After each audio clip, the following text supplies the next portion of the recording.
Hey guys, welcome back to the channel. So today I'm standing right in front of my shop press here that you guys will see, and today's topic for today's video is going to be shop press upgrades. Now I'm going to go through all the little things that I've done to my press here throughout the years to upgrade it and make it a little bit better every single step of the way. So before we go ahead and begin, guys, if you guys haven't subscribed to the channel, hit the subscribe button down below and definitely smash that like button because it helps the channel out. And with that said, let's go ahead and talk about my shop press and its upgrades. So where I'm going to start off is just give you guys a general overview look of my shop press. Now I am going to be holding the camera in my hand, guys. Hopefully this doesn't make you guys want to throw up if the camera's a little shaky. So this is my shop press, and you guys can see there's a few shiny parts on there, and it has definitely been upgraded throughout the years. And the story behind this press, guys, is I did not buy it brand new. I actually acquired this when I bought my shop. The previous mechanic that was in here was selling some equipment along with the place. So when I took over, I decided to, get one of the better deals inside of the thing. Now, he was selling me pretty much everything for a decent price, but some of the stuff I felt was unnecessary, and I kind of cherry picked what I wanted, and this press was one of them. Now, when this thing started its life out, I basically had it with this hydraulic jack. Now, this is a old school regular pump up jack that you would pretty much see anywhere. It's a bottle style, and that served me well for many years. However, in the recent years it just didn't have enough power. It started leaking and my press was giving me some issues, and I was actually thinking about getting something newer. But after looking at most of the shop presses on the market today, either they were going to be really small and underpowered with tiny bodies that didn't really look that good to me, or you were gonna go buy a massive monster one that would cost thousands, that was big and bulky, kind of similar to what mine is. Now mine I would consider a medium style press. Previously in its life, if you guys can see the sticker, it apparently can do 60,000 pounds of pressure. Now I don't know how true that is or not. I've kind of had my battles with this press throughout the years, and I'll kind of go over a few things that annoyed me. Now, before I show you guys a few things, promise you won't laugh at me, because I've done some modifications that you guys, especially the ones that know how to weld, might say, what the hell is that? So again, guys, I'm a mechanic, not a welder, and my whole point on this was just to make this sturdy. So a few years after buying this press, my little tubes here, these little guides, they started bending, and every time I would use the press to try to press something out, instead of it being straight down, it would somehow push to the side, either or, depending on how it was being moved. And what I found is that these pipes were inadequately welded on there. It just had a little bit of weld. Now, me being the nifty guy that I am, I wound up going in there with my welder, and you guys can see my beautiful beadwork here, and I basically layered it on really thick. I welded the crap out of them, and it didn't stop there. I also went up top through here and welded them, and there was also a plate that was not welded on really good, as you guys can see, and I went in there and welded the crap out of the plate and everything, just sturdied everything up and made it more rigid. Now up top here, you guys can't really see because I got a bunch of stuff, but I also went out and bought some metal plating and put some gussets and just stiffened it up a little bit more and welded everything into place just to give it more rigidity and more structure so it can do what it needs to do. And once I did that, this thing was true and working properly. Now, one thing I also did was I adjusted out my springs and everything so it can return quite easily. And that's easily done by just going underneath here, and there is a screw right there that you guys can basically adjust. And down here, you guys could probably see more of my weld work on the tubes, because I not only welded them there, but I also welded the tubes that go inside of the other tube here. I don't know what they're called. So I had to weld those on both sides. So that was the first upgrade that I did, and after that, fixed the issue of it swaying. Once I saw that the swaying was fixed and it was sturdier than ever before, my bottle jack, which is this one right here, guys, just decided to start leaking on me. Didn't have enough power, and I could tell it was taking its sweet time doing work. So I went ahead and I ordered this new bottle jack. Now this specific one, let me see if I can find where the label is a Torrent Big Red, and I believe this is a 20-ton press, or bottle jack I should say. And I went ahead and I purchased this on Amazon. And I was a little skeptical. I was just kind of in my testing phases with it to see if I could make it work, because I thought, a new jack, especially one that I upgraded to, which I'll show you in a second, is air powered or air assisted. I didn't know if it was gonna work, so I just bought it on a whim and said, let me see if I can make it work. Worst case scenario, I just, return it. So I got it in. Now there are a few modifications that I had to do. Typically these bottle jacks will have a little plate up here with springs, and they are normally attached to where these bolts are. And what that does is basically retract the bottle jack back down after you release the pressure. Now I had to take those off because I already have springs on my press, so I really didn't need the assist. And what I wound up doing was using those holes to center this up and basically bolt it up to my plate, so that way my bottle jack doesn't shift or move anywhere, and it stays in one place, because this thing is quite powerful.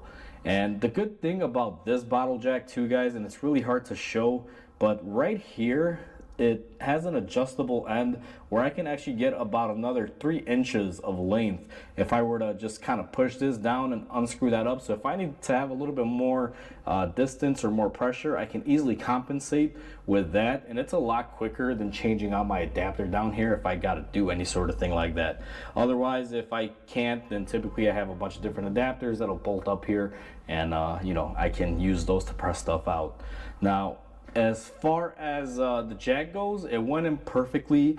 I had no issues. And the upside of this, guys, if you follow down here, let me grab my little air wand here, and if you hit this, look at what this can do. Now I absolutely love it, guys. When I got this installed, I actually did wheel bearings on a car that I've had in the lot, and let's just say they weren't bad. I just had to try it out, and it worked flawlessly. All the power, everything was back. And I love this jack. Now the reason why I love it so much is, you guys saw it's air assisted, but also you can come in here, and what you can do is go ahead and manually pump it up too if you need to add that extra oomph to it. And then we do have the manual release that you just go ahead and release it, and you guys can see she goes back to where she needs to be by the spring assist. And it's just absolutely beautiful. For anyone out there that has a shop press like mine, now I know a lot of you may not have any issues with the tubing or anything, but I had to rigidize the structure, or make it more rigid, because that rigidize isn't even a word. I just kind of made that up. But either way, I had to make my frame more rigid, more sturdy, make sure it can handle the power and the load, and then I was able to upgrade to this. And I've seen a lot of videos on YouTube where people buy for Harbor Freight the little shop presses that they have, and they wind up doing an upgrade on them similar to this. But the total cost of these upgrades for my press, guys, and just to give you guys an idea, I think I paid about $150 for this press used, because the mechanic that was getting rid of it just wanted 150 bucks. So that was a no-brainer for me, because it was really cheap at the time. And the welding that I did on there, let's just say I got maybe $50 worth of materials, maybe a couple hours worth of time. And after doing the shop upgrade of putting the bottle jack on there, that thing cost me, I believe, $120 on Amazon, and pretty much that's it. So I got this really sturdy, heavy duty, really high tonnage press in my shop that is pretty small for the gauge that it is. And if you guys haven't peeked into it, I kind of failed you guys here, but you guys can see this thing is solid. It is not a bolt up, it's a one-piece design. Everything is welded, so it's a very heavy duty press. But I have this thing for under 500 bucks, and it is a phenomenal tool. So I just wanted to go over this with you guys and show you what upgrades you can do to them. If you guys have any issues, you can always weld them if you're able to do that. But most of you are mainly going to have the issue of the bottle jack needing upgrading from manual to a power one. And this one is a really nice upgrade that you guys definitely should do to your press if you guys are able to. So before I close off the video, now that I showed you guys my press and little upgrades and things that I've done that have made this thing more modern and more of a pleasure to work with, I wanted to share a quick tip with you guys as far as the adapters go.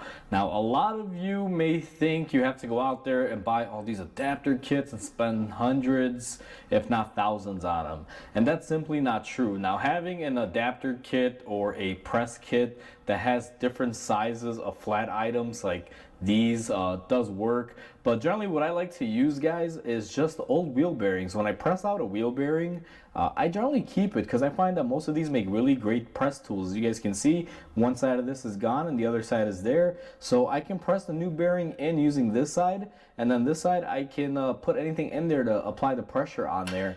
And also little old brake adapters like this work really well for pushing bearings out of the bore. So basically anything that's solid can make an adapter. I don't know how well the camera's picking it up, but right about here, you guys can see this milk crate. I have a bunch of old bearings, circular metal pieces. I just throw them in there, and that's how I remove any sort of bearing. I just use whatever I have available. Now, I do own 2 kits that have press adapters that are basically just half the size of a bearing, and they're solid steel, and they come in a variety of sizes, circular sizes like this, so they can fit a lot of different bearings. And they do have a few cups. Now, you always will need a kit or 2, but as far as the majority of ones that I use, I basically use old bearings. I've amassed quite a few of them throughout the years, and you know, I just tend to use those. They come in really handy. So that's one quick little tip to show you guys as far as adapters go. Well, alright guys, that pretty much wraps up my shop press video. I just wanted to show you guys the little upgrades that I've done to mine. Hopefully this will give you guys ideas, and if you guys have been debating doing something similar that I did to my press to yours, then you know, go ahead. It's definitely worth it, especially if you're getting a decent price on the bottle jack. Trust me guys when I say this, this thing has just made my life so much easier, especially buying a new bottle jack that's air powered. It's just so easy. Push that and you know, let it rip. And in the instance that it fails or something happens where I need to manually override it, I still have the manual override.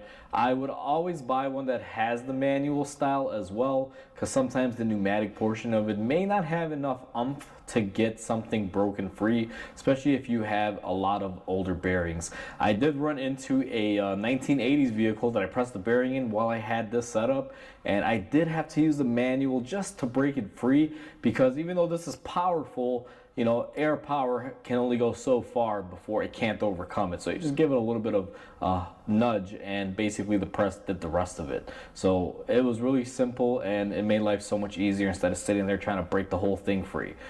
Plus, the added bonus to this, guys, is sometimes when you're pressing stuff, you can wind up shooting it towards you. It's nice knowing that I can stay a foot or 2 back off to the side and not have to be here kind of like this, hoping that that thing doesn't shrapnelize and hit me.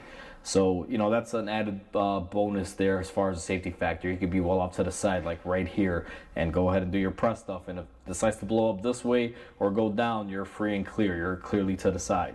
So hopefully you guys enjoyed this video. Please comment, like, and subscribe, because it definitely helps the channel grow. I hope you guys have a wonderful day, and I'll catch you guys on the next video.